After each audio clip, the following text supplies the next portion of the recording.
শুয়ে থাকবি, বসে থাকবি, মোবাইল চালাবি, আবার ঘুমিয়ে যাবি। আর যখন পড়ার সময় আসবে তখন কান্না করবি যে আমাকে দিয়ে হবে না, আমার পড়ায় মন বসে না। তারপর আবার ঘুমিয়ে যাবি, তারপর আবার জেগে উঠবি, আবার খাবি, আবার ফোন চালাবি। আরে তোর চেয়ে বেটার তো একটি পশুর জীবন। কমসে কম সে এটা তো বুঝে যে তার জন্য কোনটা বেটার।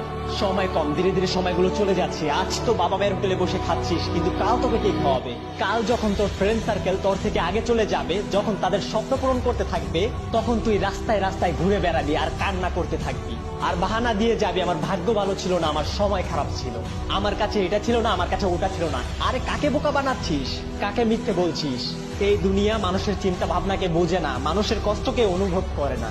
যদি তুই একটি ভালো লাইফ লিড করতে চাস, নিজের ভাগ্যকে বদলাতে চাস, তাহলে কিছু করে দেখাতে হবে। আমার পড়ায় মন বসে না, আমাকে দিয়ে হবে না। আরে বন্ধ কর তোর এই বাহানাবাজি, তোকে দিয়ে কেন হবে না? তুইও তো একটা মানুষ, কি কমতি আছে তোর ভিতরে? তোর কাছে এমন কি